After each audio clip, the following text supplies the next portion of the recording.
afternoon, and all our friends.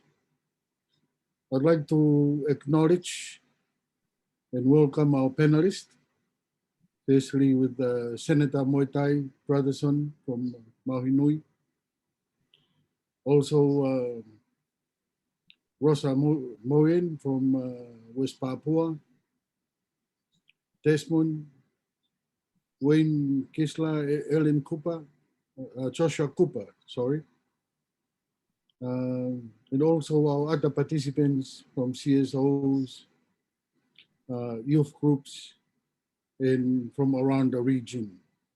I'd like to welcome you to this webinar. Bianco has been on this journey for a long time, trying to make self-determination on our Pacific island something at the center for all of us to work through, with realizing that we are all connected by one ocean. We are all part of one family of the humanity. And if any part of our body is cut or be hurt, then our whole family suffer. And that's where Bianco wanted to make sure that our family come together to discuss as we walk through in this age where we feel that people are more educated, that people have better understanding of how we all live together, especially for our brothers and sisters in most of our countries that have not realized full independence. I think as part of this Bianco at the last Bianco Council sort of wanted to make sure that the issue of self-determination in West Papua are always at the center of Bianco and our whole family.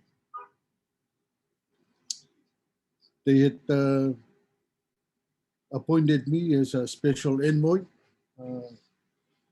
and I think my apology is in Tonga we haven't done enough on this particular issue, and that's what we hope to highlight at this particular webinar. I think Bianco has chosen the theme for Pikipikihama Vaevae Manava, which means that in times of disaster, in times of needs, in times of trouble, and in times when we are all traveling, that we bring our boat closer to each other, we bring our boat and tie to each other, and we take the journey together. And that particular journey, whichever boat that has resources that can share with the other boat, that if you have brought some food with you, then you have to share as we travel together. And if you don't have any resources or food to share, your companion, your encouragement for all of us to travel together in this particular journey. As we think of issues of self-determination, I kind of like just to put the idea that we think about poverty. I think when we look at poverty, SDG 1 is one of the very difficult goals that we will be meeting. But poverty can be defined in many ways. Poverty can mean that you don't have anything. Poverty can means you have little of something. And poverty means that your inability to be part of this particular journey of poverty is the poverty of a lack of opportunities for our family. For us as Pacific Islanders, we are one family. As for us as one ocean, and for us as human beings, that we reach out to all of us and all those, especially West Papua, where they are not enjoying. We're facing difficulty in West Papua, in some of our islands, we are not able to access the Committee of 24 order for process of independence to be. These are opportunities that we don't have, but it's something that we can all work together to realize, and that's where Pikipikihama comes, where we could provide opportunities where there is no opportunity, where there is no support, and we can provide what we have that those who don't have can enjoy the life that we are supposed to be enjoying. We are quite lucky in some of our islands that we have more freedom to do things, and we wish that our family can support. As we see the West Papua, we have tried many ways through humanitarian, through political process, through organizing our civil society sector to be able to support, and yet tent in the issue, and we hope to continue to pray, but continue to keep discussing, continue to bring all our boats together and find solution for our brothers and sisters and our family in the Pacific, our family in Bianco, and make this all our issue that we work on together. I think with that, I'd like to thank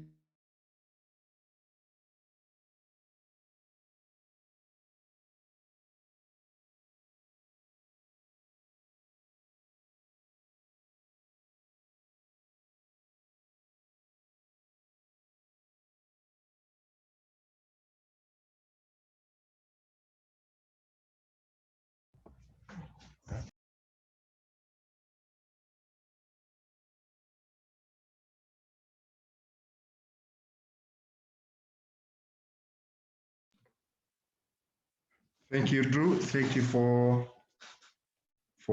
those welcome remarks and for highlighting the importance of Pikipikihama and the fact that we need to build solidarity and to continue to support each other and to journey together. Just to have an introduction,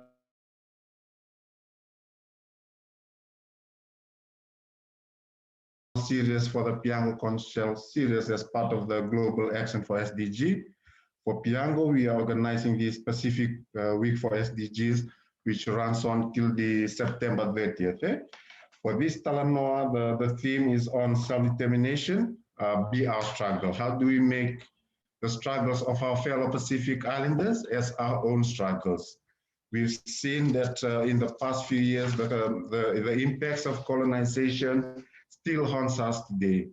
So in terms of today's webinar or Talanoa, we recognize the fact that self-determination is a broad agenda. In our first Talanoa last month, we heard about food sovereignty, but it covers a lot of spectrum from economic, political, and other aspects, social, cultural self-determination of sovereignty. For this webinar, we are going to hear from some of our fellow Pacific Islanders, national and at the regional and global level. So in terms of our speakers, our first speaker is Senator Moitai Brotherson, who is a politician serving as a member of the National Assembly for the 3rd constituency of French Polynesia since 2017. He is an essay, a playwright, journalist, editor, academic, and social activist. He has been vice president of the Tavini Huira Tira since 2017. Senator Moitai was also elected to the Assembly of French Polynesia during the 2018 French Polynesian legislative election as a member for the Windward Islands. A computer engineer by profession, Senator Moitai served as Chief of Staff to the Vice President of French Polynesia, Anthony Garros, from 2011 to 2013. Ladies and gentlemen, please we welcome Senator Moitai to deliver his intervention on the anti-nuclear movement in Mawinui. Over to you, Senator Moitai. Yeah, Your Honor, I hope that everyone can hear me correctly. Loud and clear. Thank you, Senator. Okay. Well, first of all, I would like to thank the organizers of this webinar for inviting me. It's a great honor to share this space with you. As our introductory master of ceremony told us, the real issue that we should keep always in perspective is that none of us is really free until all of us are free. When it comes to self-determination here in French Polynesia, it's of course a specific story, a story that we share with the other French collectivities, the old former French colonies in the Pacific, as Kanaki, New Caledonia, also Wallis and Futuna. And it's, I would say, a history that dates 2 centuries back. And it was the same story all over the Pacific. It was the siècle des Lumières, and all those big countries wanted to bring so-called civilization to all the savages throughout the world. And our ancestors were part of this encounter with those Europeans mainly that came to our shores. America came a little bit later in Hawaii. And so here we are today. Some of us have somehow achieved to remain free throughout history, and we are very, very grateful for that. Most of us have real time, and for some of us have regained their independence, probably following the global independence movement of the 60s around the creation of the United Nations and the, I would say, the rising up of the NAM movement. For us, history, I would say, collided with the struggle for self-determination and our struggle for our independence in the early 1960s, when France decided to hold its nuclear testings in the Pacific, in Moruroa Whangatauwha, in Ma'ohinui. For this reason, any attempt to claim our independence or even to bring the issue of self-determination to the table has been for 30 years smashed quite violently by the French state, because what they call la raison d'etat prevailed. And it was totally out of the question that the nuclear tests, the French nuclear tests, would be disturbed. Now, since 1996, those nuclear tests have ceased, and we thank God for that. And we thank, of course, all our brothers from the Pacific who helped come to this conclusion. And so the question would be, why would France still want to maintain its position in the Pacific? Why would France still not be willing to give the people from Kanaki or Maohinui the freedom? Well, the answer, I think, is quite obvious. In the last, I would say, 15 years, we have seen the economical center of the world shift from Europe to our Pacific region. We are at the crossing of most of the exchanges between China on one side and the Americas on the other side. And therefore, and we also have 1/5 of all the planet's surface being ocean. So we are small countries, but we are giants as ocean nations. And this has, I would say, huge value, being on the military side, being on the economical side, on the strategic side. And that's, for us, I would say, the main hurdle to overcome towards our freedom. Our quest has seen a major, I would say, milestone in 2013, when we achieved our reinscription at the United Nations on the list of non-autonomous territories to be decolonized. But since that reinscription, it has to be noted that France has not been, I would say, willing to play by the book, at least by the UN's book. They have mainly ignored our reinscription and are considering that it never happened, even though it's listed in the UN's official documents, even though it was adopted by consensus. France is simply in a state of denial. And the latest visit from President Macron has reinforced our conviction that their opposition to, I would say, our long path to freedom is mainly from the economic perspective.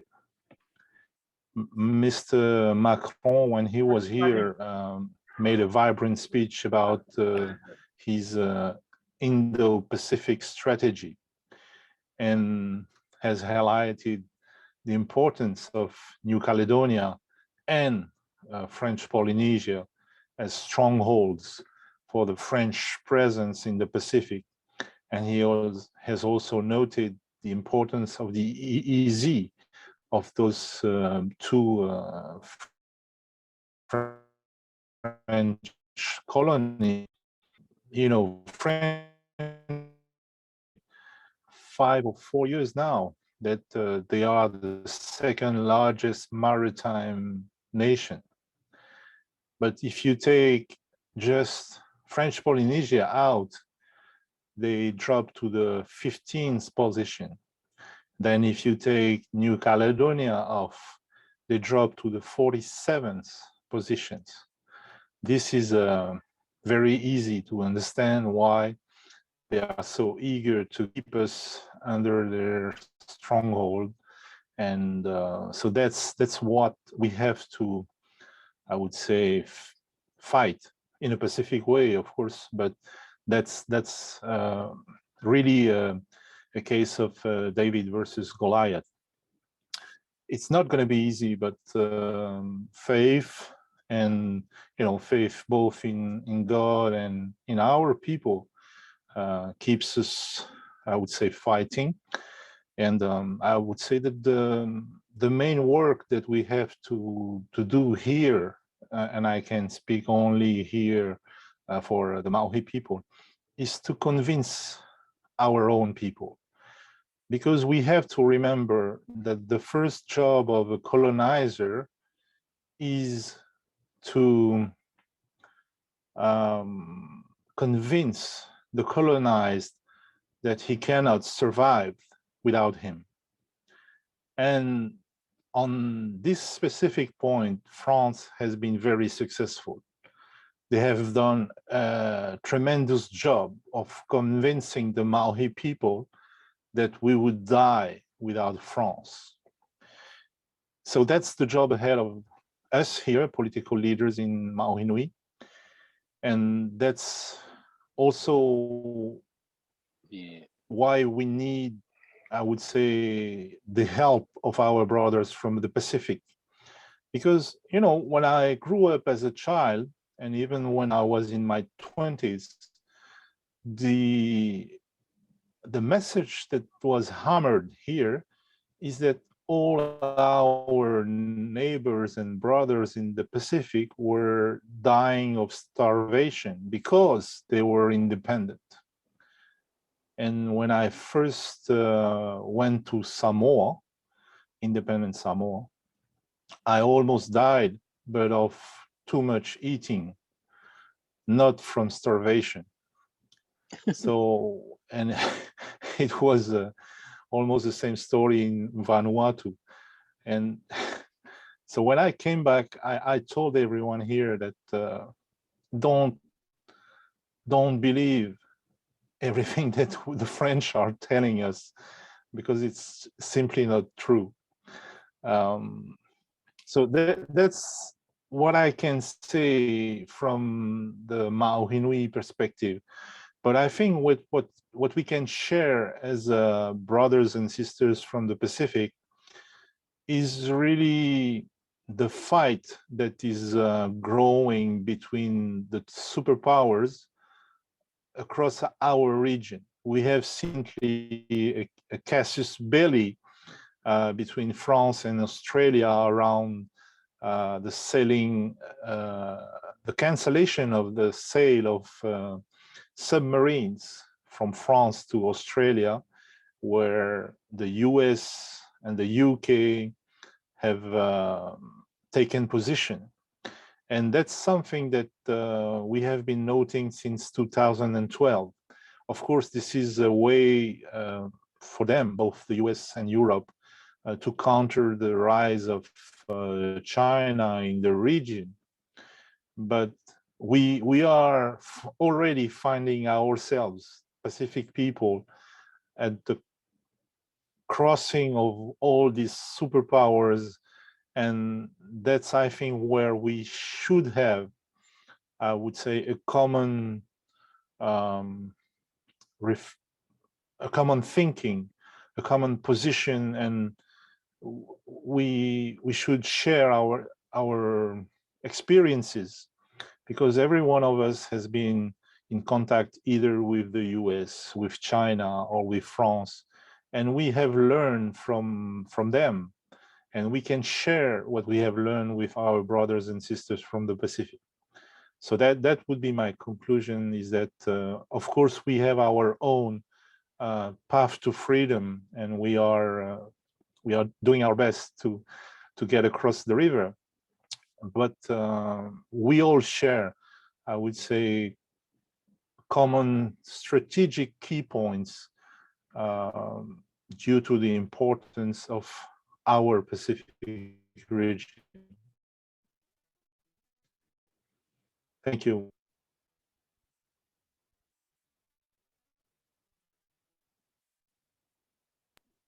you so much, Senator Moitam. Thank you for the interventions. Pacific and Pacific Islanders, fellow Pacific Islanders, can support the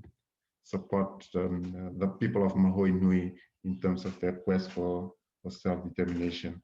And I know that that Mahoi has been reinscripted into the UN Decolonization Committee. I would like to draw attention in terms of, for us, what Senator has mentioned, that much of our superpowers, they're looking to the Pacific, maybe because of for us covering 1/5 of the planet's surface. And I know that this is something that our forum leaders have been, in terms of their declaration on the Blue Pacific, for region of solidarity, peace, and of shared ocean identity and ocean geography and ocean resources. This is something that we need to be mindful of when we talk about our Blue Pacific, that it covers all of us, including those that are still under the yokes of colonialism. I will move to our next panelist. There are two panelists from the Marshall Islands who will be representing the Marshall Islands today. And I know that from Senator Moitai to our colleagues from Marshall Islands, much of this movement began early during the nuclear free Pacific movement, and this movement have come in waves. So for our next panelist, Mr. Desmond Doltram, he obtains an MA in Asia Pacific Studies with the Humanities and Social Science concentrate degree from the University of San Francisco.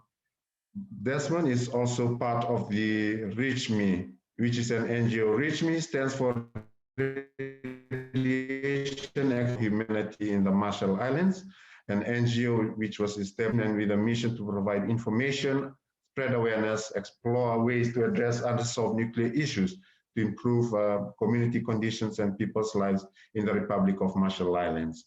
It believes that the RMI's nuclear legacy is an important part of their country's history, and public engagement and participation is vital. So to Desmond, the floor is yours. Thank you. Thank you.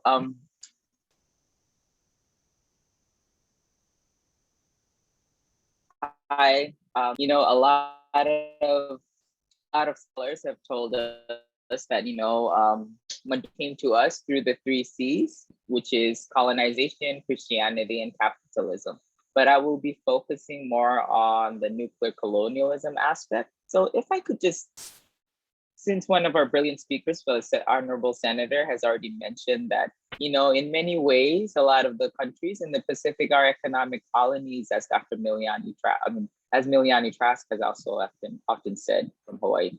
What I wanted to talk about is, you know, the situation of the Marshall Islands in relation to lack of restoring the economic productivity of the islands, particularly considering its unique land economy, coupling that with its blue economy.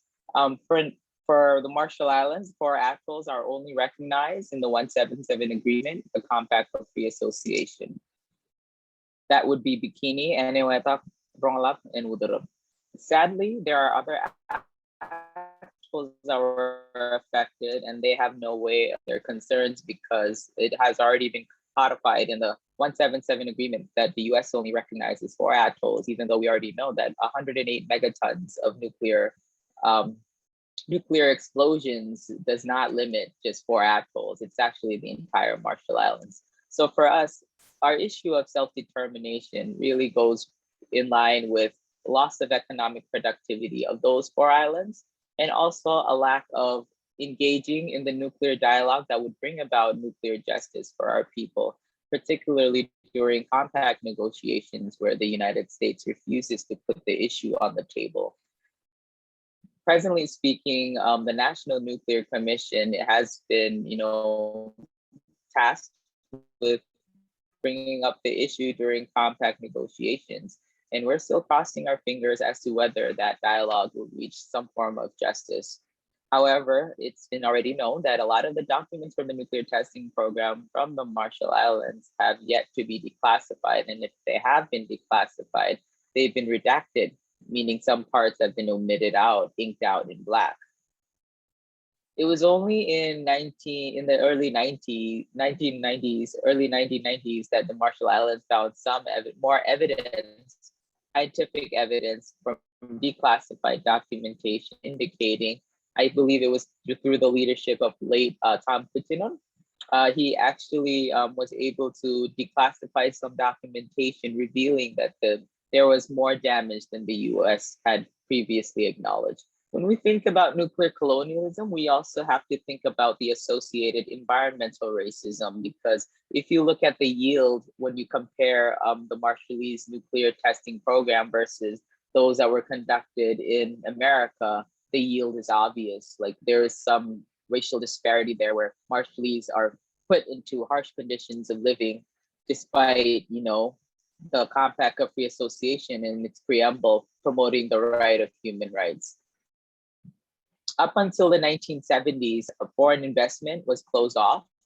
So up until the 1960s, also, the area was closed off from outside visitors, where they had to get permission, special permission from the Admiral General, I believe, in Guam. So for the longest time, our story was kept out, and it's still censored in many respects as far as media.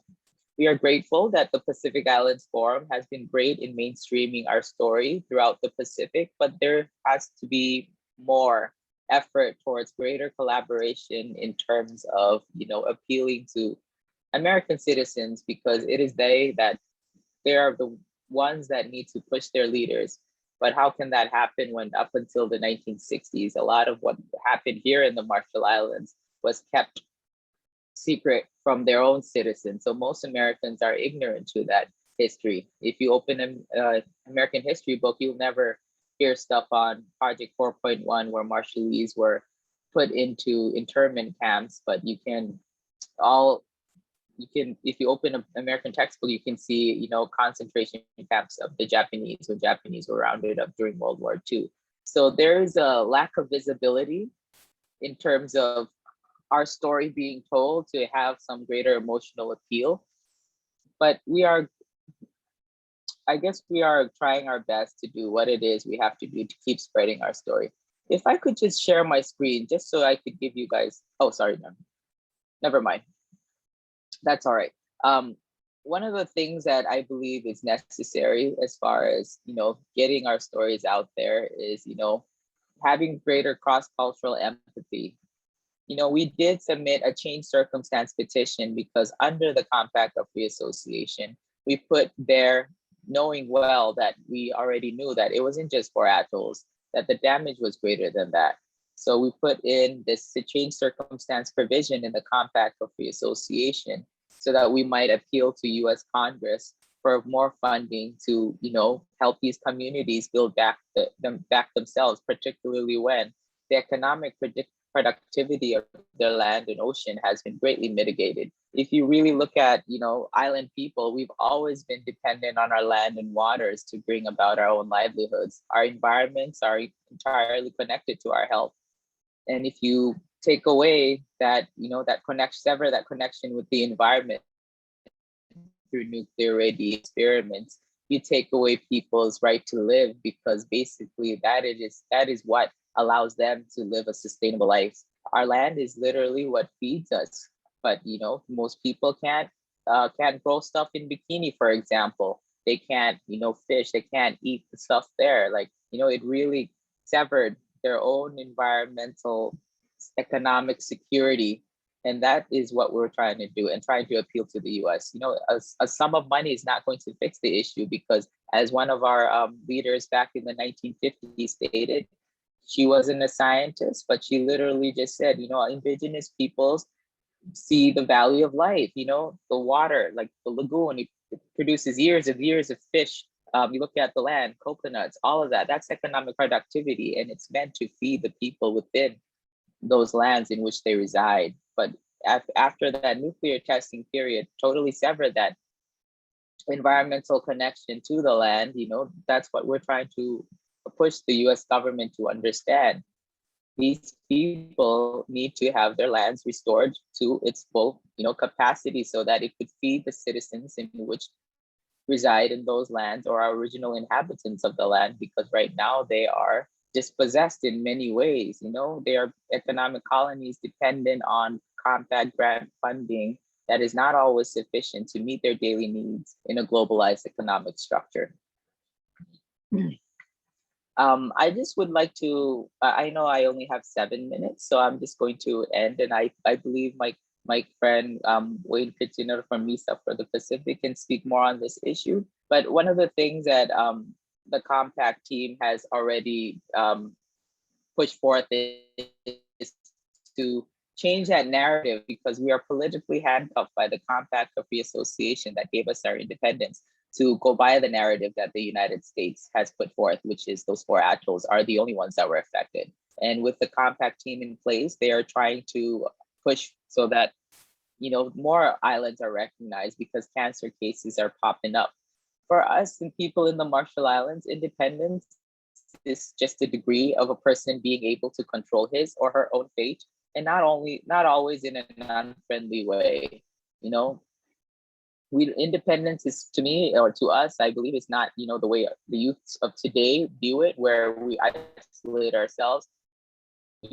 I believe that, you know, interdependence and coexisting is a huge part of ourselves, and that's why we have that ocean, basically the Pacific Ocean, which is a medium that connects us all. And it is through that connection that has brought about greater awareness of the Marshallese nuclear past.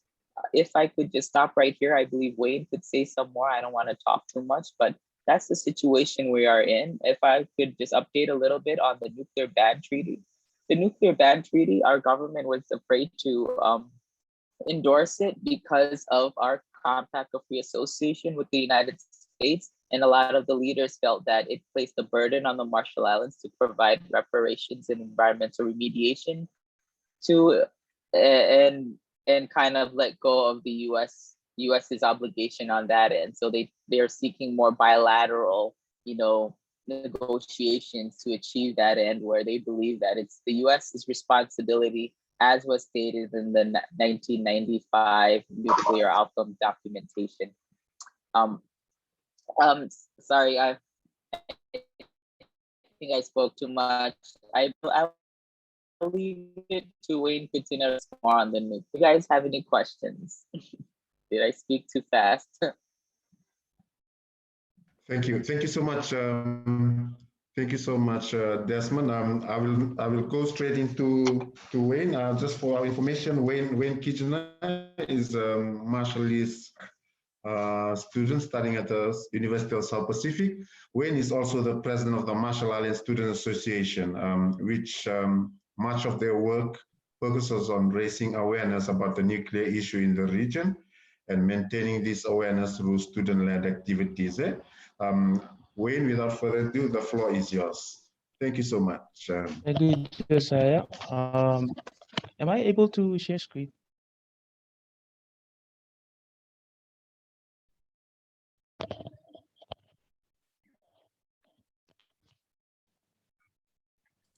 Okay. Yes, go ahead.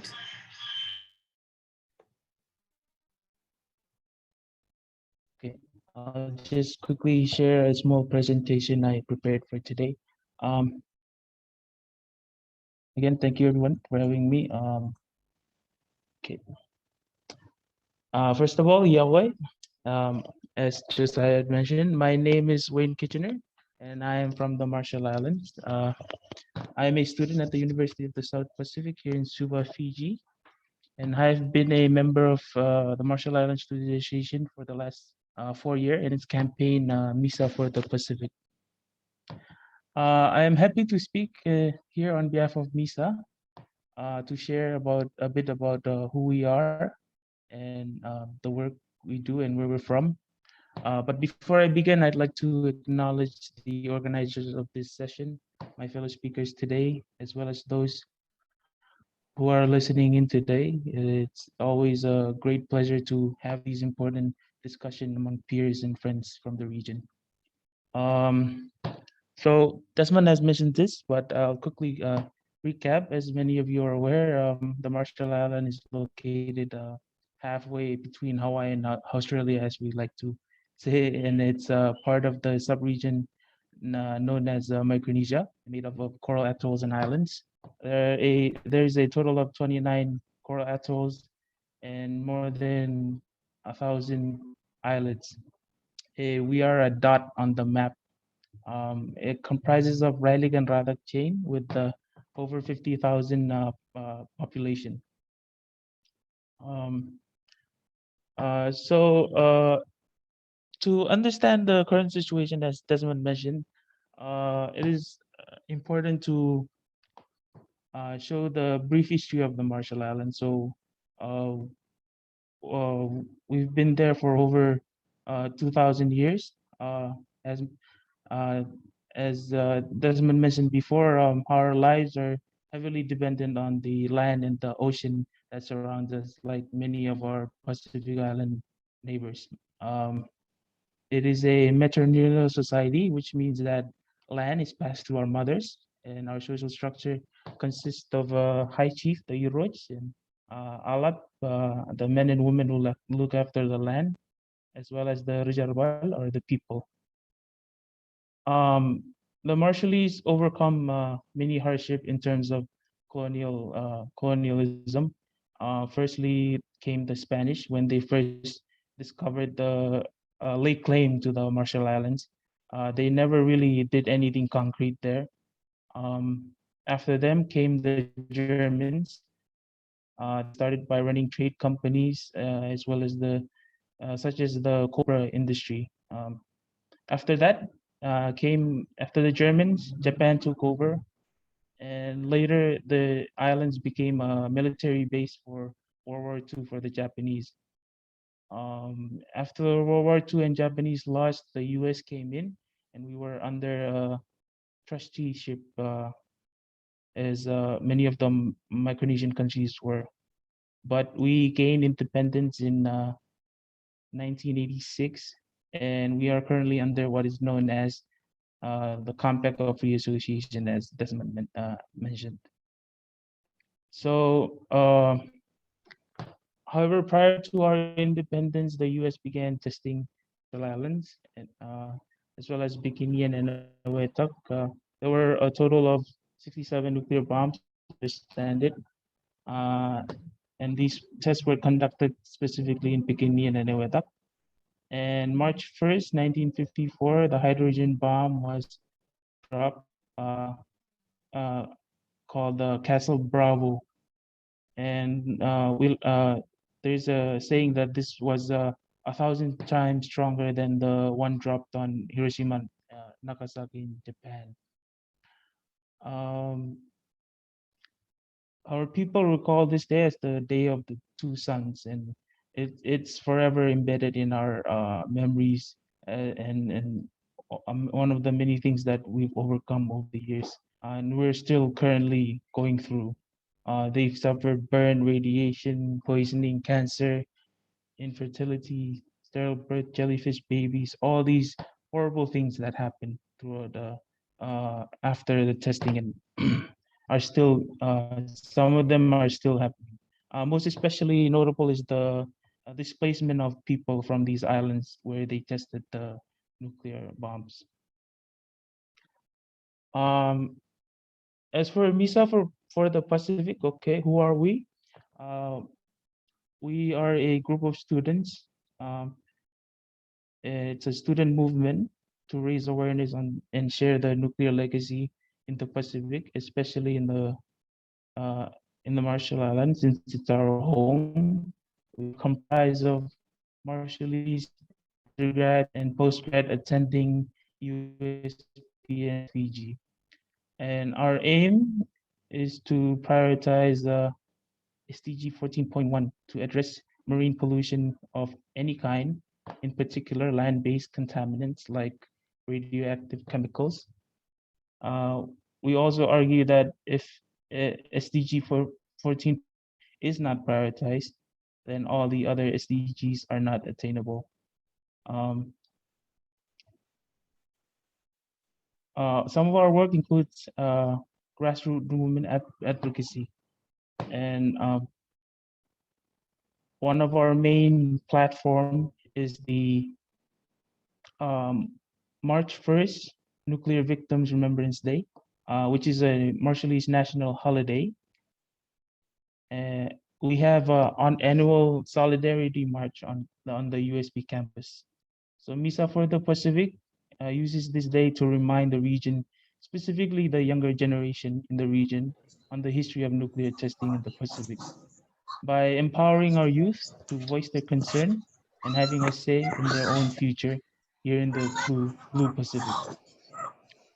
Uh, it aims to decolonize. It all comes back to us realizing, reclaiming our own by pursuing self-determination and leading change in the region. Some of our latest activities we've done is lobbying the TPNW with YS, and currently we are engaging in virtual events and discussions such as this one. So again, as mentioned, to address the marine pollution of any kind, SDG 14.1, if it's not prioritized, then we say that our argument is that all the other SDGs are not attainable, especially in the Pacific region. As I've mentioned, this is because we believe that our relationship with land and the ocean is our livelihood. So for us in the Pacific region, this should be our focus, and having control over this can help us address the SDGs and moving forward. We also argue that the nuclear legacy and the issue of climate change are two sides of the same coin. With Ruined Dome, a concrete structure located in Enewetak Atoll, full of nuclear waste and the effects of climate change, such as sea level rise, being the islands are barely 2 meters above sea level, there is very much concern for the region. So this issue is not just the Marshallese issue. It's our work. If Ruined Dome goes, then everyone in the Pacific will be affected by this. So as we celebrate the day of International Peace Day, we are reminded of the many ways, many issues in the region and in the Marshall Islands. We remember the ways the native people were misled by American militarism and the direct impacts and what happened to them. We have been outspoken about the issue, but the key message here that I really wanted to share is we need to decolonize and sway the narrative that the nuclear issue is only the issue of the Marshall Islands. I truly believe that we can resolve these issues through regional solidarity, Pacific unity, and standing up with one voice. And MISA for the Pacific will continue to voice this issue. Thank you very much. Komodala. Thank you so much, Wayne, and thank you, Desmond, from the Marshall Islands, Komotata. I think Desmond has highlighted some of the complex issue when it comes to nuclear colonization, both Wayne and Desmond. And we've also heard about some of the student-led activities, how the Marshall Islands Students Association are leading the nuclear movement at the regional level amongst peers, and this is something that that we really encourage, and we are encouraged by, which is led by young people. Thank you so much for your continuous work on the nuclear issue. I will go on to our next speaker. Our next speaker is from West Papua, Ms. Rosa Mwewant, who is an independent researcher on social movements and self-determination. She is also a political activist. She lives in Jayapura, the largest city in West Papua, a strong West Papuan human rights defender. As an activist, she is passionate in advocating on human rights issues. Because of her family interests and background, she also spends more time on the cultural aspects of her identity in West Papua, which is a tribute to her late father, who was an artist. To my Susa from West Papua, greetings and Bulavinaka, the floor is yours. Thank you. Over to you, Rosa. Thank you, Josiah, Bula Vinaka, everyone. Greetings from West Papua. In my Hola. father language, we call Bula Ngemingke, Adai Gong Lia for everyone.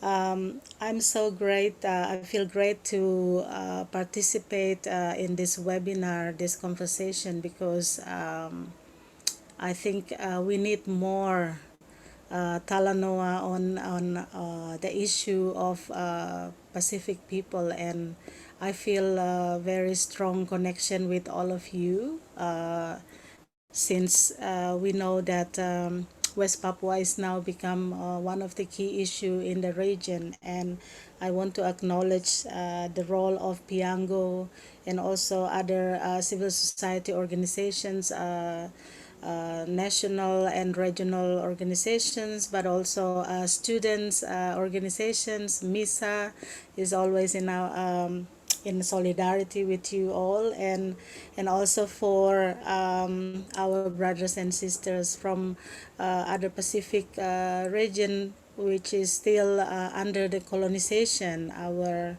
brothers and sisters from Maui Nui, and then Kanaki, and Bougainville, and we still fighting for our right to self-determination. Um, I'm really feel like something that already mentioned by Honorable Muatai. I think it's very resonate to me because what senators already mentioned is actually kind of also reflecting what happened in West Papua.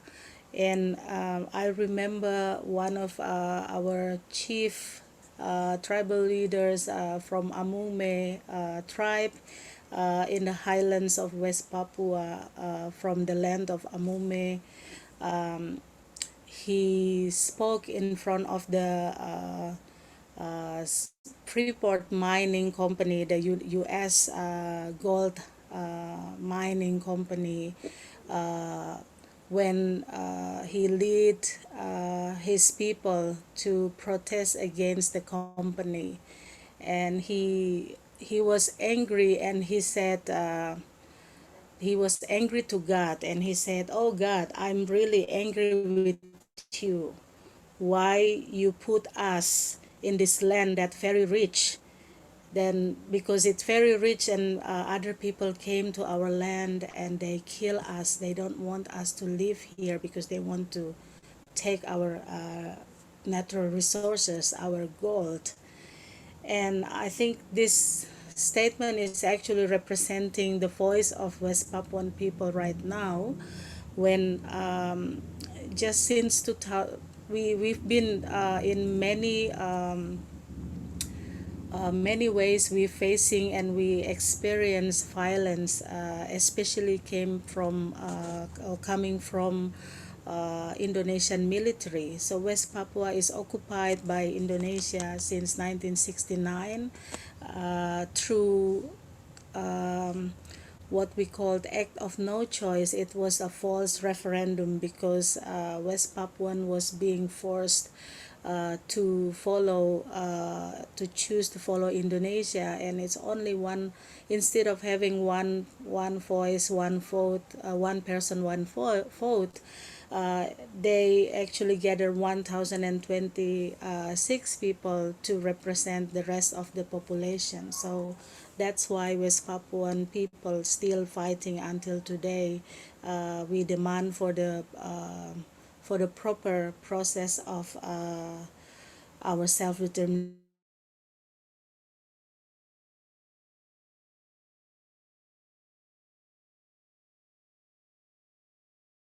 We want to be free because it is enough for us to face all of these human rights abuses, the extraction of our natural resources, the killings, and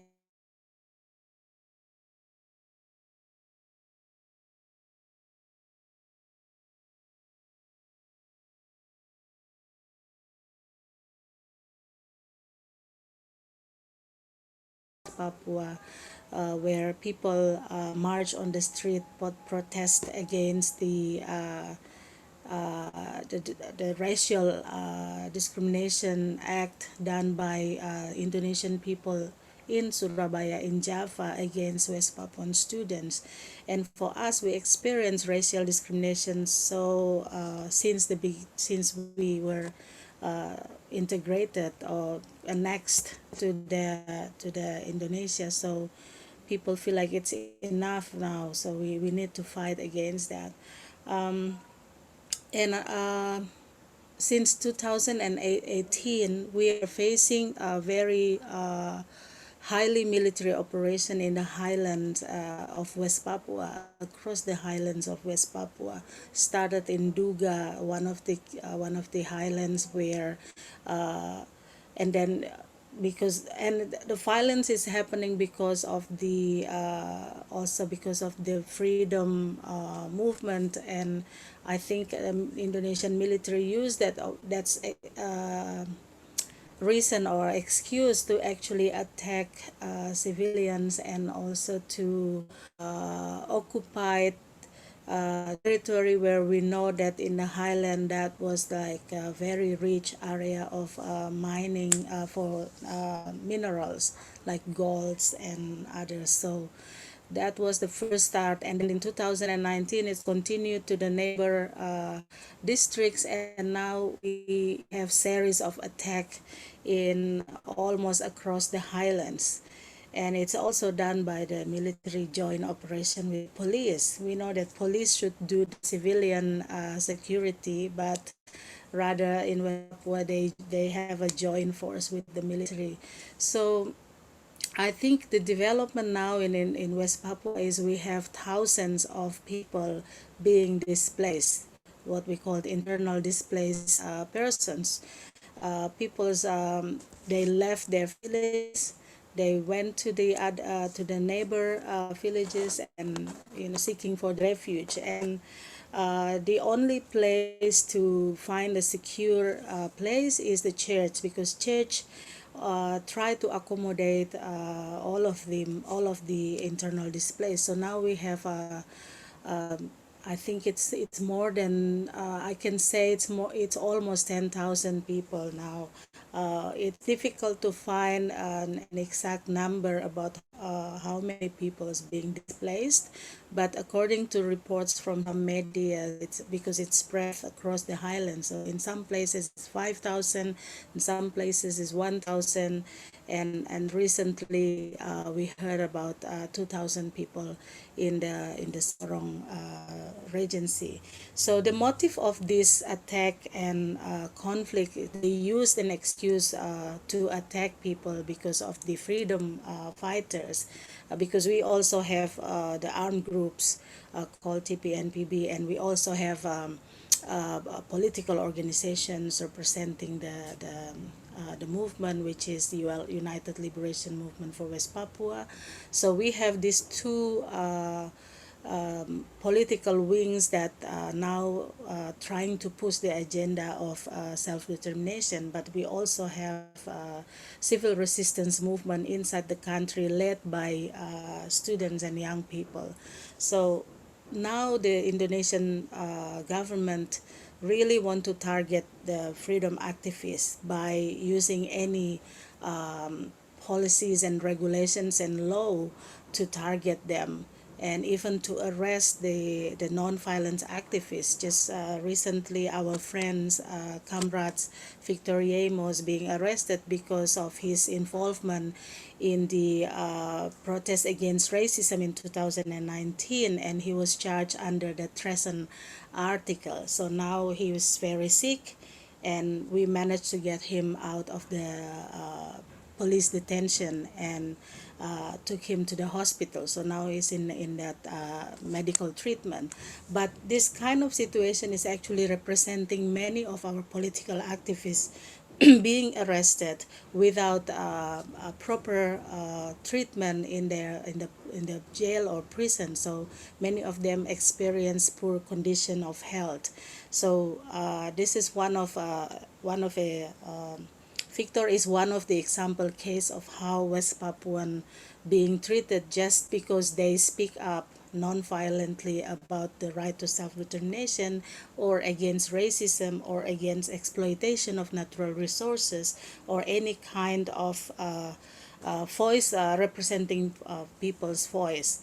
So when we talk about this, of course, the motivation of the attack and conflict in the highlands is on all for the natural resources, because from the report from one of the Indonesian environmental organizations, they find very clear the evidence that the motivation behind that is the new area for the mining concession and also for the especially for the mining. So now it's like a big business between the military and police and investors from foreign investors try to get that area. So that's why they attack the villages and then make people left the village so then they can occupy the place. So this is the condition right now.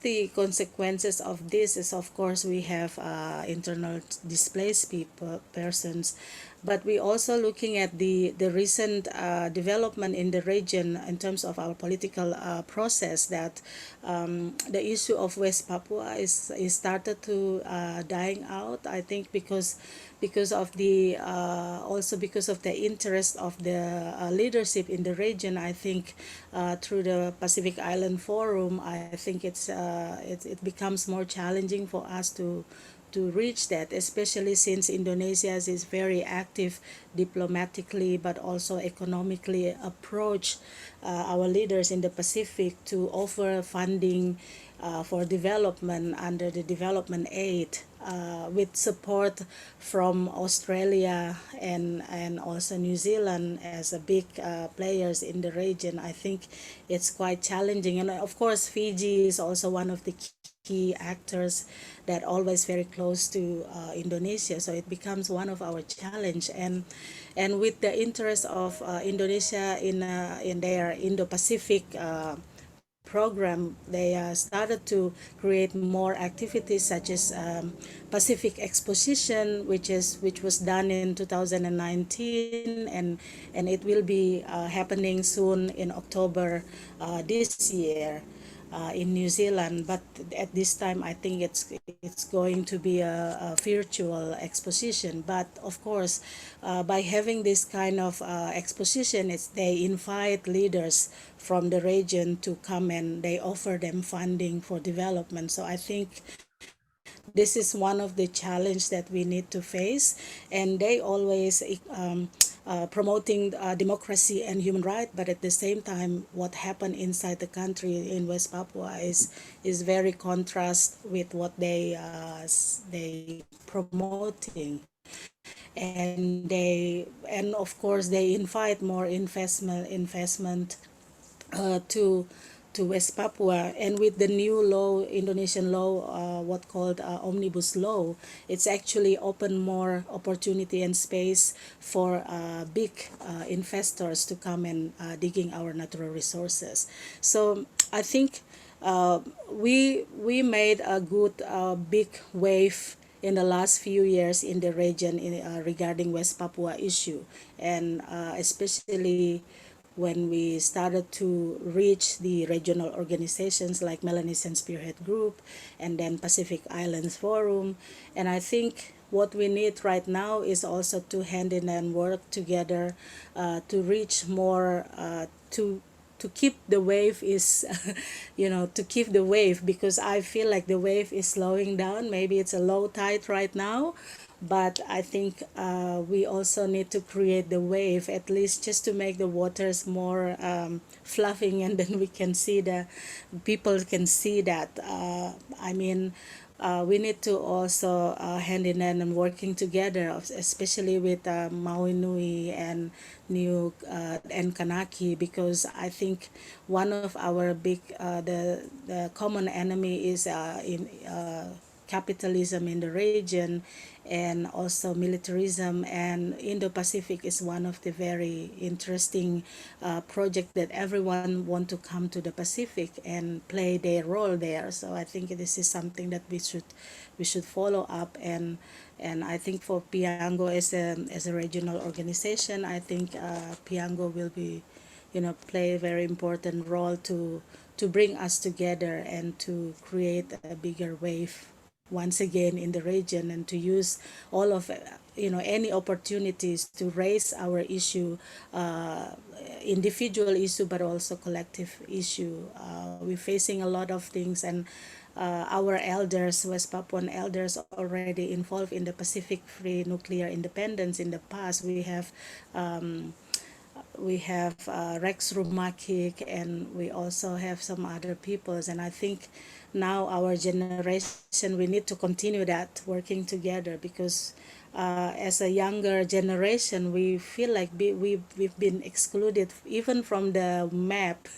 When we look at the Pacific map, it's always excluded West Papua. So it's only half cut of Papua New Guinea, and then the rest of that are Pacific, but we are excluded. So maybe we should change the map of the Pacific region. It goes to the whole island of New Guinea. So then we have a complete map of Pacific, because I think we need to imagine what the Pacific look like. And I think having, even it's a small island or big island, we are part of this big ocean continent, and everyone should be represented on that map. So I will leave it there. Thank you.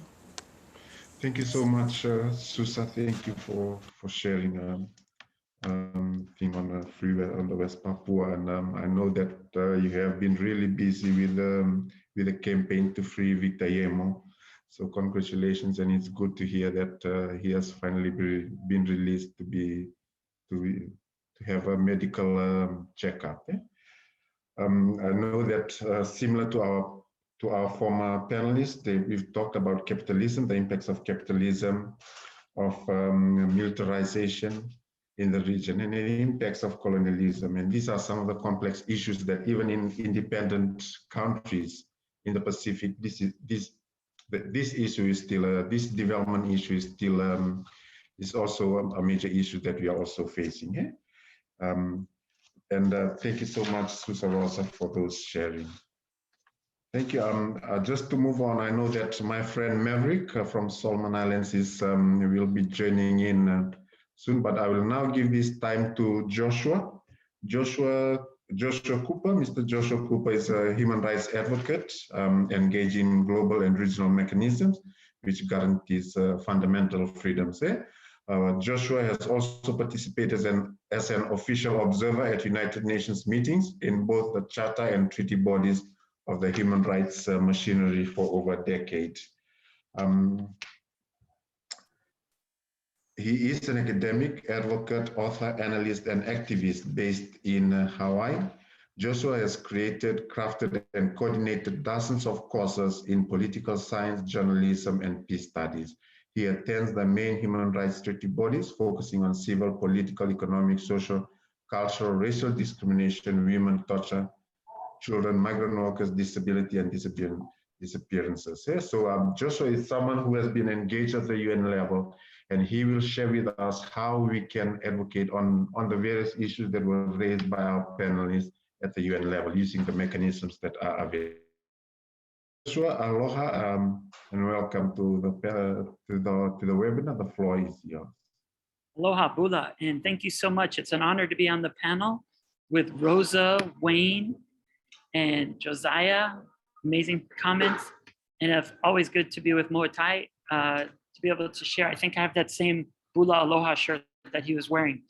Thank you so much, and it's an honor to be on the self-determination struggles in the Pacific, inviting everyone to be part of our struggle, because when you look at all the challenges facing Oceania, if we look at climate, today it's Tuvalu, but tomorrow it's really you, it's everyone in the world. And I really appreciate the comments so far where we're rethinking development, reshaping the Pacific we want, but more importantly, as Rose was talking about, really redefining the movement and the map. We have to realize rights for all, but reimagine a future of freedom. And when you're talking about the waters being low, I think as we see what's being shared by all of our speakers so far, this is quite a transformative talanoa.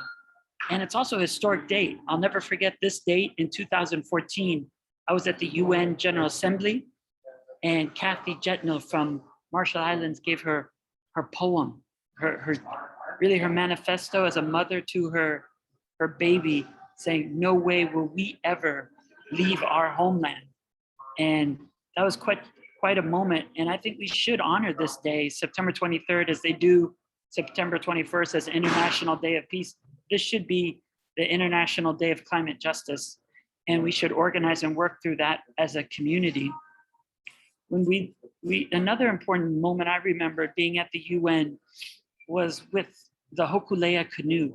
And the Hokulea canoe was on a Malama Honua voyage.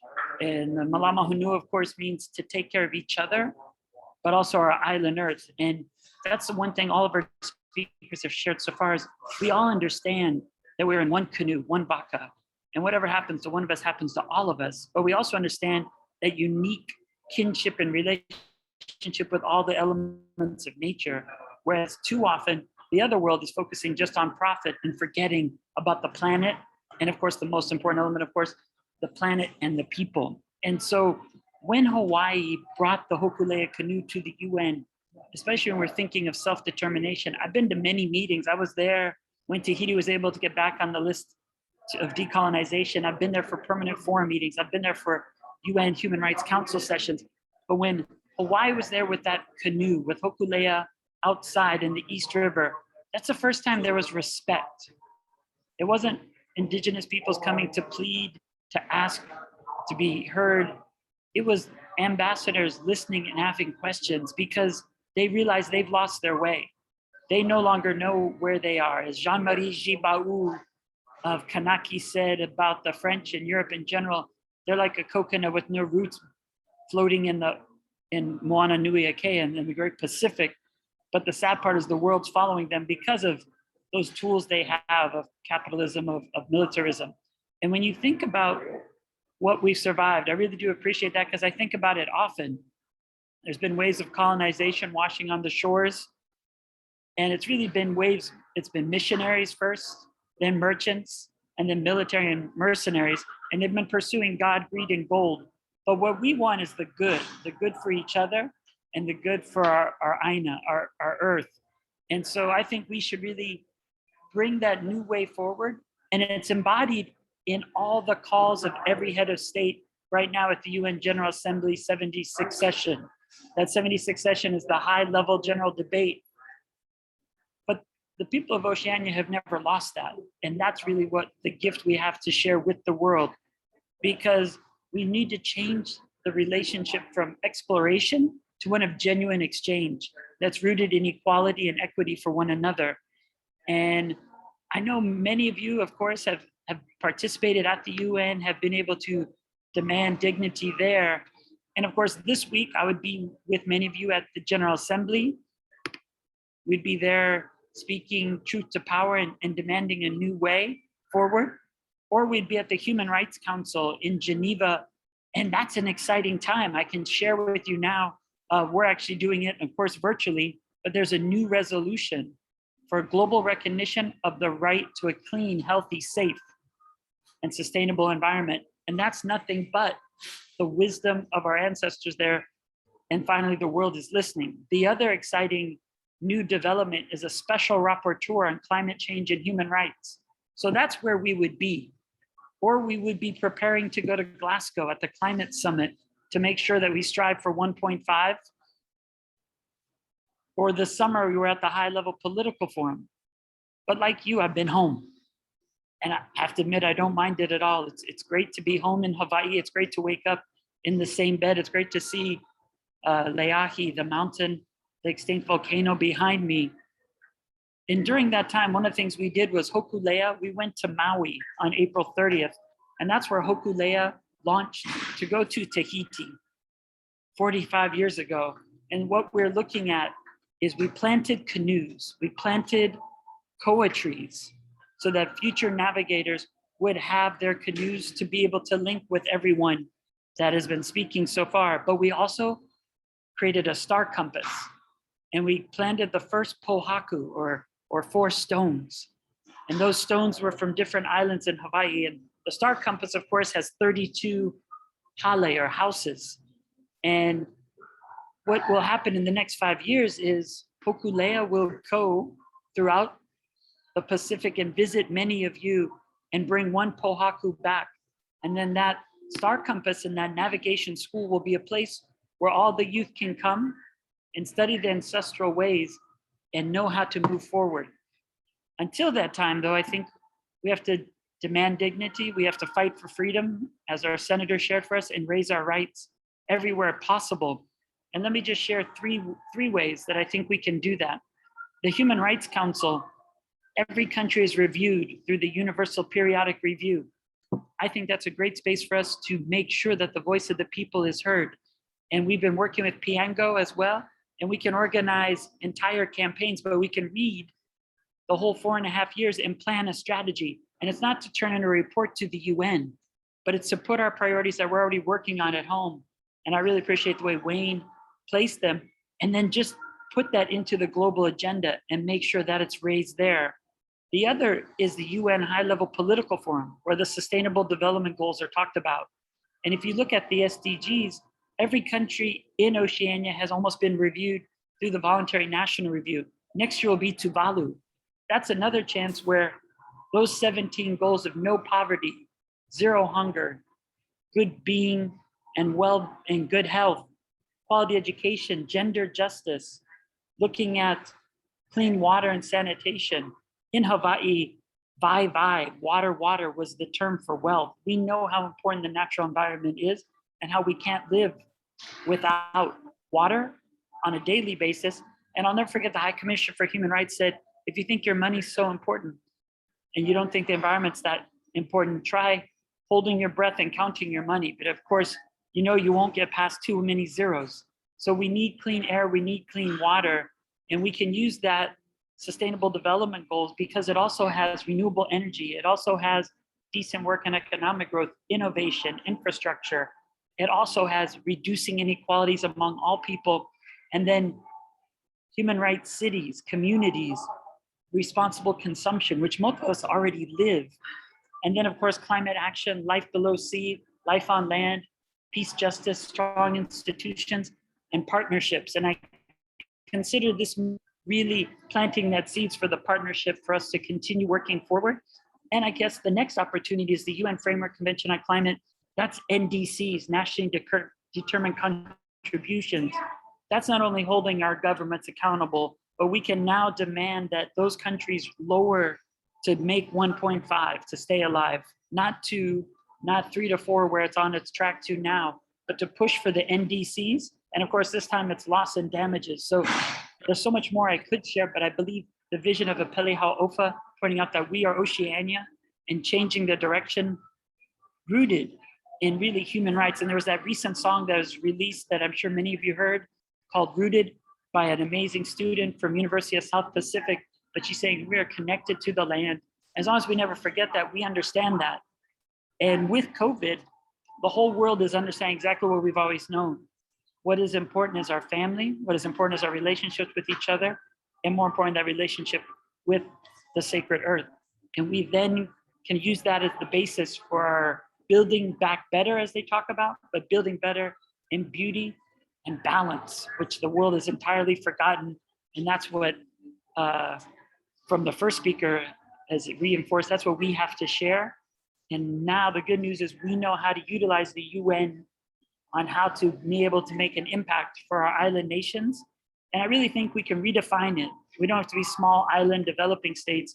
We can be the giant ocean nations group and demand a new direction for the rest of the world, because Oceania covers a huge part of the planet. And as long as we protect that, we then can make sure that the world has a chance, and that so does humanity. So mahalo, maluhia me kapono, and look forward to the remaining conversations, and more importantly, to partner going forward in the future.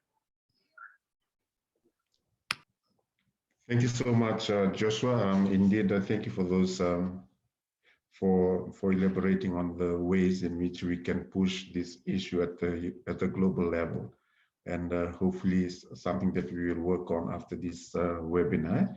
Now, without further ado, I don't know whether my friend Maverick is in. Maverick, you're there? We'll deliver a response. Maverick is not in, but I know I will still wait for Maverick, who is joining us from Malaita in Solomon Islands with the connectivity issues.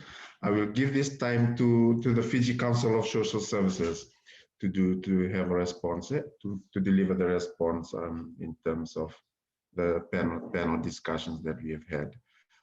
Also, in light of that, if you have any questions, oh, Maverick is in. Maverick, you're there. But before Maverick, we'll just give this time to Vani to deliver a short response. And if you have any question, if you want to, I will open the room as well for further discussions and further questions with our panelists. If you have any questions or comments or any deliberation or intervention that you need to make. Thank you, Vani. 3 minutes just for your response before I give it to Maverick to conclude our session for today. Naka. Yo, binaka saya mbula binaka to our Pacific family across, Micronesia, Polynesia, and of course Melanesia. Thank you to my brothers and sisters for the stories shared today. And I'm sitting in Suva and I'm almost bawling my eyes out at the the stories being shared about the struggle for self-determination across our ocean. There were particular things that stood out to me. The sharing on dominant narratives and how one of the biggest weapons of our colonizers has been around narratives and the narratives they've allowed to dominate our region, and that has come through our education system, that has come through their own governance mechanisms. And I'm particularly reminded of the, I guess what really resounded with me, I think resonated with me, I think would be the fact that these narratives have been, they are, political handcuffs. So in terms of just how they are framing the stories around why we need to be governed by outsiders, but also using laws and treaties and compacts, as we heard from the Marshall Islands. But I'm particularly, I guess what stood out for me is that a lot of the stories that have been shared, and our continuous the colonization that continues in our region is really because of money. It is because of profits, and perhaps that's an entry point that Piango and the rest of us who are free, perhaps it differs how we explain or how we perhaps define what freedom is. But for the rest of us who have gained independence, the fight is equally ours. And I'm particularly glad to see Joshua pop up as well in this conversation, remembering that the last time we met was in New York, of course, presenting on the voluntary review, opportunities that we can perhaps use to continue to remind the world that there are, communities and countries that continue to cry out for self-determination. I guess for me, it's, as Josiah had mentioned, the noting that the issues that we face in this journey towards self-determination is complex, but it is not, it can be overcome.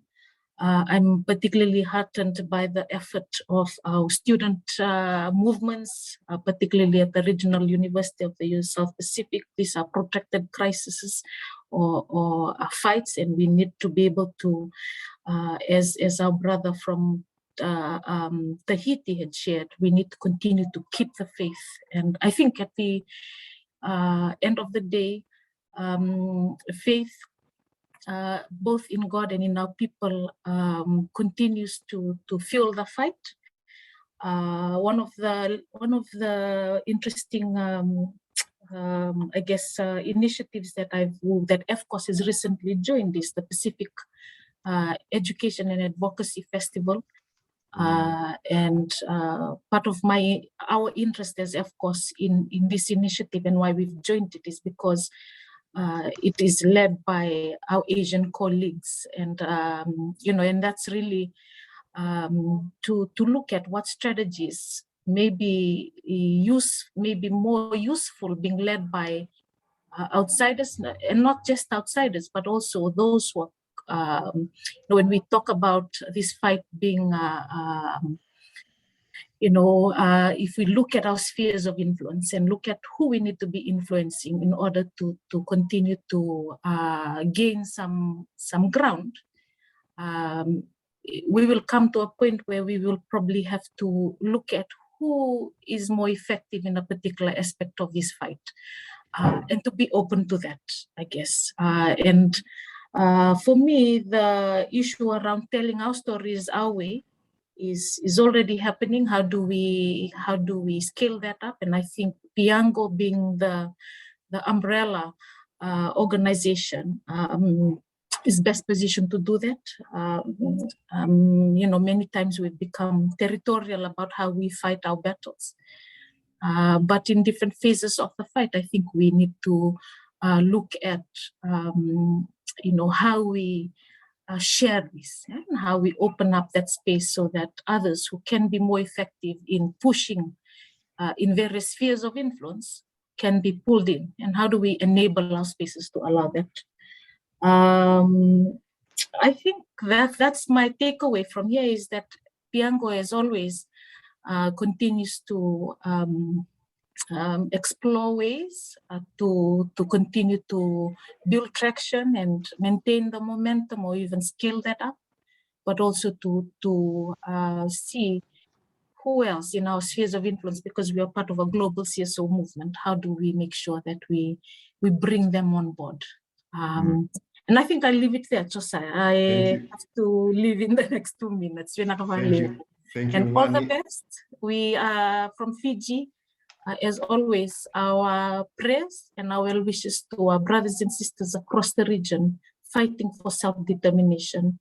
None of us is free until all of us are free. And that's from your brothers and sisters in Fiji. We are with you in this fight. Inaka. Thank you so much, Vani, for those words of assurance. Apologies, Vani is actually the Executive Director of Fiji Council of Social Services, an umbrella NGO platform in Fiji, which is a member of the Pacific Island Association of NGO. Thank you so much, Vani. Just based on our conversations today, our last panelist, Maverick, we've heard about the waves, how we need to actually make the waves bigger again. So in terms of these waves at the national level, in Solomon Islands, we have these groups called the Solomon Islands Youth for West Papua. And Maverick, who is a member of the Solomon Islands group for West Papua, will be presenting some of the work that they've been doing after they have the conversation, just to respond to the panelists, as well as to highlight some of the work that they are doing to further the self-determination agenda in the Solomon Islands.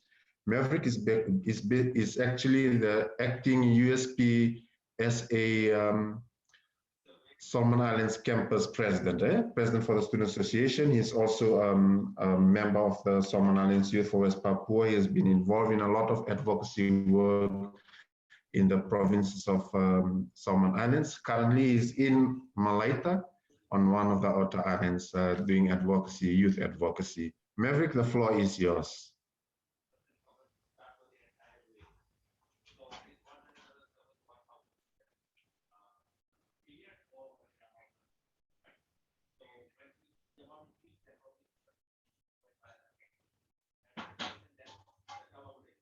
Hello, Maverick?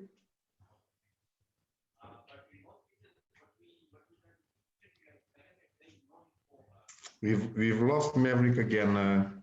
So for now, I will now open the floor for discussions. We have a few minutes left, or any questions or comments before we close the session. Thank you. Discussions, anyone wants to, based on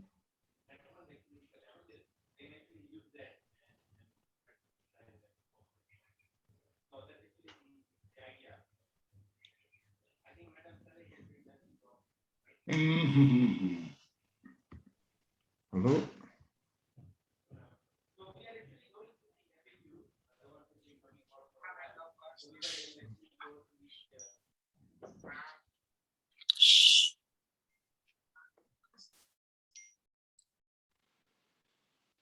Anyone wants to have a comment or discussion? Hi, Josiah. Yeah, go on, Siale.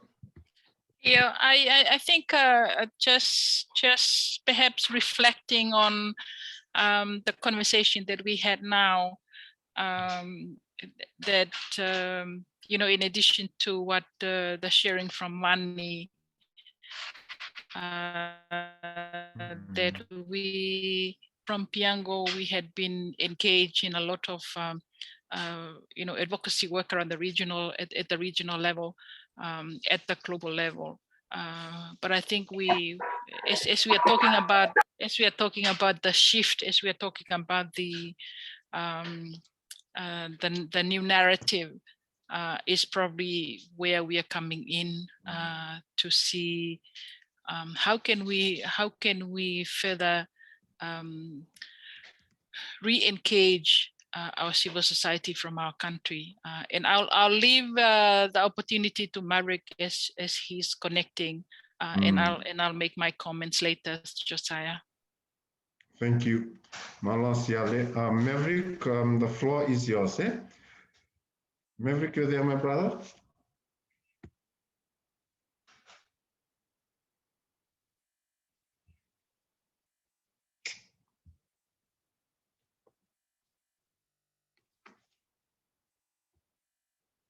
Maverick? Okay. Now, thank you, my brother. The floor is yours.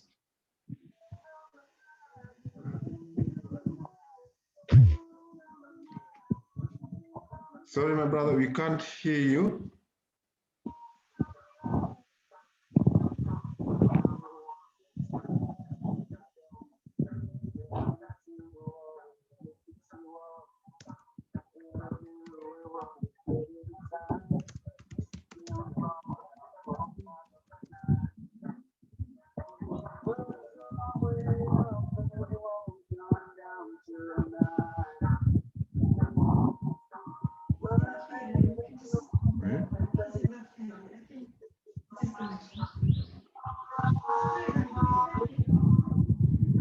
Maverick, we can't hear you.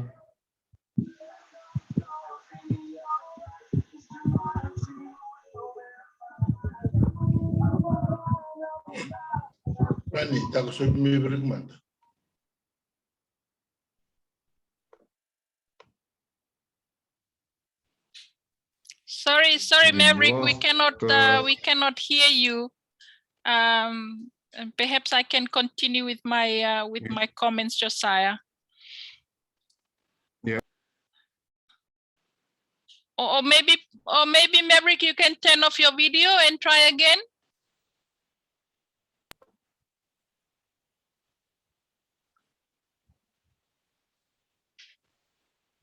No, maybe not. Okay, so just to pick up from my comments, and I just want to perhaps you know, the kind of discussions that we had in terms of our narrative, in terms of our stories, in terms of how can Piango relook at that, is how we have seen our participation at the regional level. We had been quite strong in terms of the collective at the region, pushing for the agenda of self-determination to our leaders.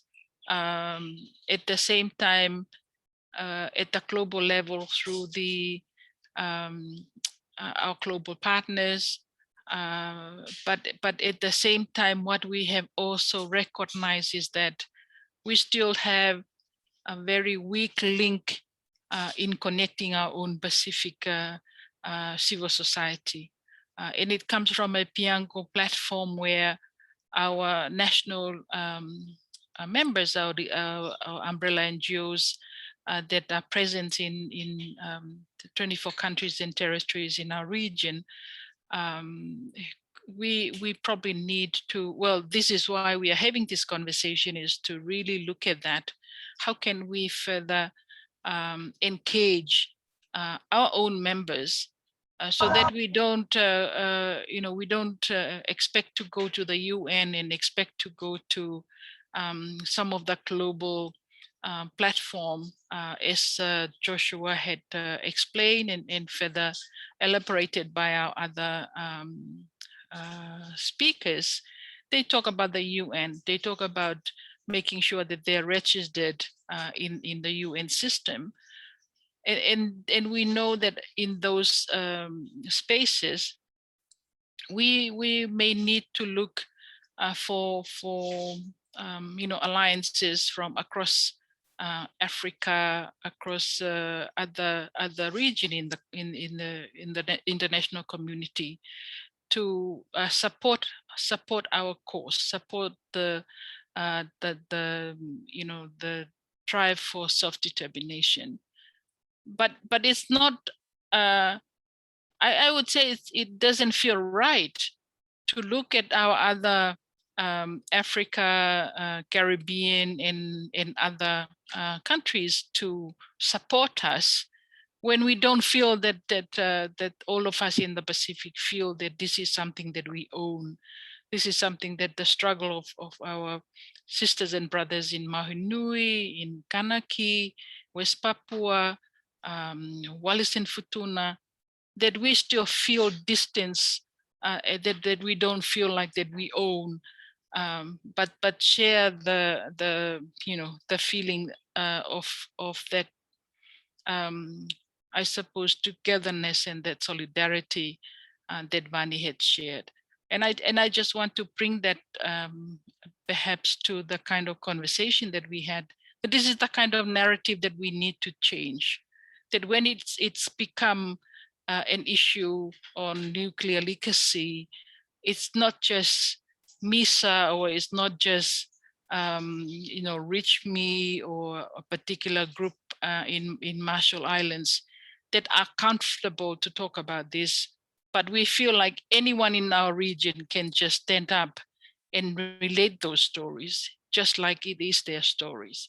So I think this is where the bigger vision that we had in this conversation is that we would like to bring that, that vision, bring that so that it doesn't matter whether you are Fijian or whether you are Tongan or Samoan or, or you're from New Zealand, Australia as a diaspora community.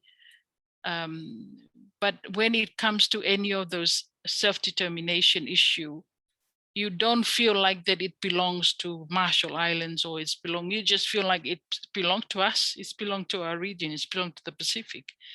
And I think this is where we will continue to have this kind of conversation where it can build, that momentum, that wave that Rosa talked about.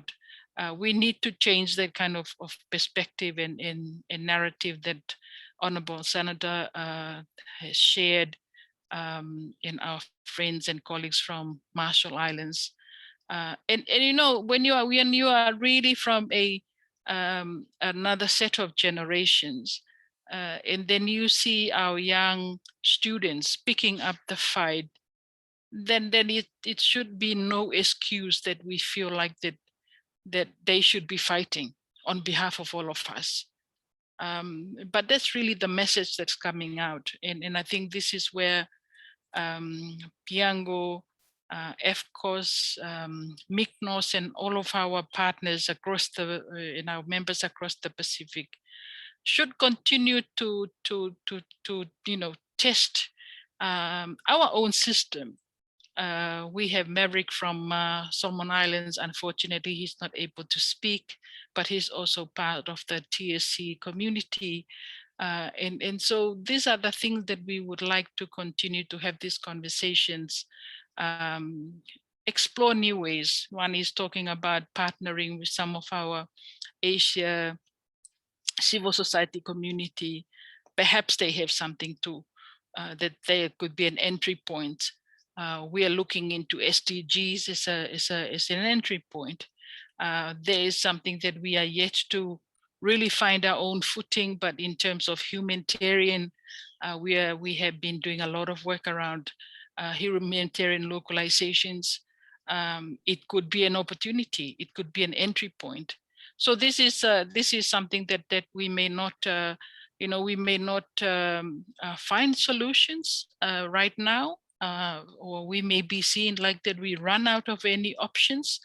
But little bits and pieces of things that we do should continue to build the momentum to the bigger vision that we want to see our brothers and sisters in those communities that are still in the under the influence of the power, that are still not free as we, the rest of us, enjoy life in a much more free environment.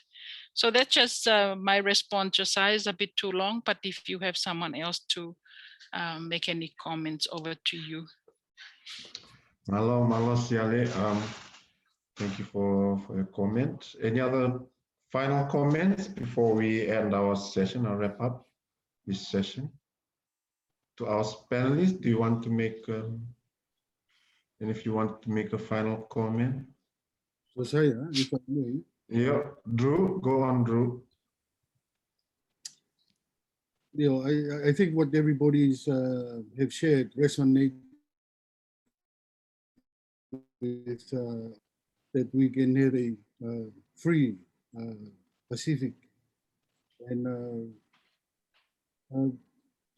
I mean what we have witnessed is the political will is no longer there. Mm. I think what we are seeing is countries, politicians are saying that we cannot walk over the boundary of sovereignty of the other nation. So they respected the sovereignty because they don't want the other countries to ask questions about what they are doing in their own country. So they are all protecting each other. I think as the senator shared with us, those are the issue of powers behind this, who still want to maintain us in this divided family. So I think the whole potential, as Sharon mentioned, is to look at civil society. How do we activate civil society? Because civil society are not bounded by boundaries. Civil society, we can take the issue of our brothers, our sisters, our family, our ocean, and all work together. How do we keep the fire going with all this and the power, I think, of civil society that we need not to underestimate, but we need to see the potential opportunities where we can ask questions of our politicians. What is our policy towards nuclear? Do you understand what's going on in Marshall and the struggle that they have? Have you heard of the struggle in Maui? Because I think for people here in Tonga, they think that Tahiti and New Caledonia and all that are enjoying a much more economic benefits, so they are much better. But they don't have the opportunity to be free to make full decision on their own country. And I think those are something that we need to be thinking of. But I think what I'm just trying to say in one sentence, we need not to underestimate the power of civil society and how we can motivate, mobilize us to put the question in front of politicians in our countries to have the dialogue and those who have young corner session or cover session. These are important issues to be discussed with our colleagues in the countries. So maybe with that, I just want to thank all our presenters today, making things more clearly. We just hope that we have some solution that we can all work from different corners to make a difference, and hopefully self-determination will be achieved in the near future. Malo. Thank you, Drew. Okay, any other final remarks before we, Senator, do you have any final remarks, or shall we wrap up this session? Josiah Wayne is putting his hands Wayne? up. Okay, Wayne, the floor is yours. Thank you, Josiah. I just have a question for Piango. As many of you know, we do most of our activities here in Suva, and one of our issues that we face in doing these activities is funding. So I was just wondering if there is some sort of funding that we can tap into from Piango in order to use it to do some of our activities here in Suva. That was just a question I was just wondering. Thank you. Thank you, Wayne. I'll pass it on to Siale. Josiah, maybe I can respond to that. We don't have any specific funding, Wayne, that we can say that we had for your line of work. But there is opportunity for us to sit down and look into what are the kind of areas that you have your mind, like you plan to do, that could fit into some of the priorities that we are working with. And I'm happy to take this conversation offline. And perhaps when we are back to the office around the 4th of October, then we might be able to sit down and have a conversation more in details. So I'm not saying no, I'm just saying that we might need to see how we can align some of our activities to fit into some of the work that we do. Yeah, but I'm happy to take this conversation offline. Minaka Wayne. Thank you. Thank you. Any other last comments?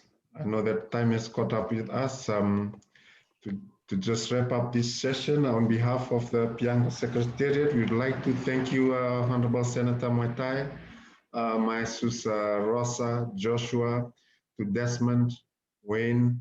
I know Maverick and Vani. Thank you so much for availing your time to share with us your experiences on the self-determination struggles. As you heard from today, there are things that the Piango and its NLUs are also ready to assist in terms of that. In terms of the struggle on how we can support the struggle, there's a need to also, the recreated wave. I know that there have been waves of movement since the nuclear-free independent movement.